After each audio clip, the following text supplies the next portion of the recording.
Um mundo sem dimensões é só um ponto. Agora, se o expandirmos, teremos um mundo de uma dimensão, que é uma linha simples. Ele só tem uma medida, que é o comprimento. As criaturas que vivem nele só conseguem se mexer para uma direção, ou direita ou esquerda. De modo geral, uma dimensão é a direção na qual um objeto consegue se mover. Agora vamos acrescentar outra linha perpendicular à que já temos. Isso resultará em uma superfície plana com comprimento e largura, como uma folha de papel. As criaturas achatadas que vivem em um mundo 2D conseguem se mover para a esquerda e para a direita, e agora para a frente e para trás.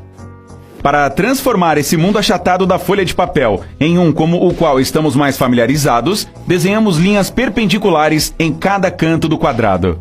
Agora temos a altura, que é a terceira dimensão. Os objetos desse universo têm 3 medidas: comprimento, largura e altura, e conseguem se movimentar em 3 dimensões: esquerda, direita, para trás e para frente, para cima e para baixo. Esse é o mundo no qual vivemos. Mas agora precisamos pensar onde colocaremos a próxima linha perpendicular para obter uma 4ª dimensão.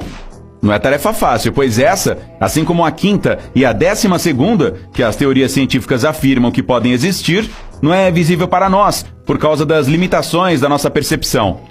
Enquanto explorávamos as primeiras 3 dimensões, podemos ver que a cada nova expandíamos as possibilidades. Os objetos ficavam mais complexos.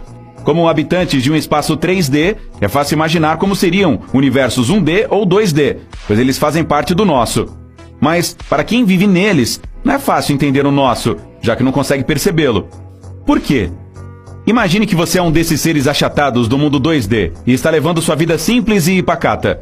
Se uma esfera, que é um objeto 3D, surgir no seu mundo de alguma forma, a única coisa que conseguirá ver será um ponto que apareceu do nada, que se transforma em uma linha cada vez maior e que depois encolhe, voltando a ser um ponto, antes de desaparecer. Uma criatura achatada consegue combinar todas essas linhas para obter um círculo.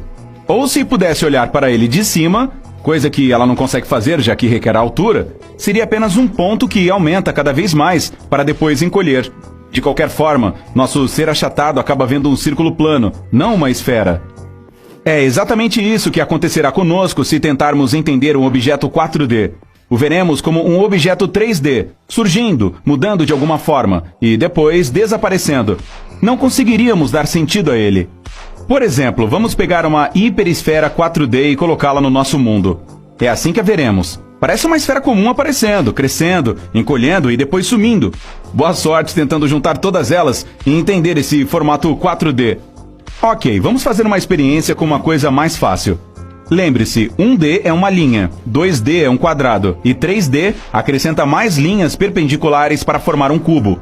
Para obter um cubo 4D, chamado de tesserato, conectamos 2 cubos. Sabemos que cada lado de um 3D é um quadrado.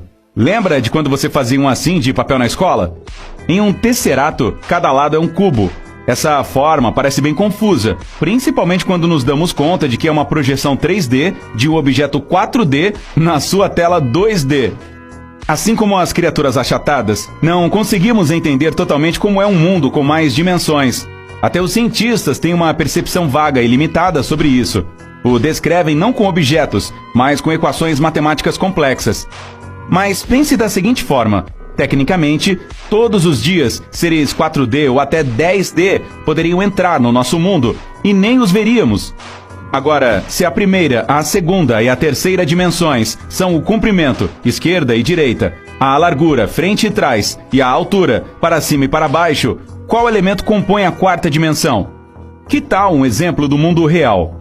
Há ultrassons 2D que mostram uma imagem plana em preto e branco, composta por mais contornos. E tem o 3D, que é basicamente uma foto normal que você veria em um álbum. As coisas têm forma, profundidade e sombra. E tem o ultrassom 4D, que é uma imagem que está sempre sendo atualizada com o tempo. O tempo é a 4ª dimensão. É basicamente a relação espaço-tempo, dentro, fora e sempre.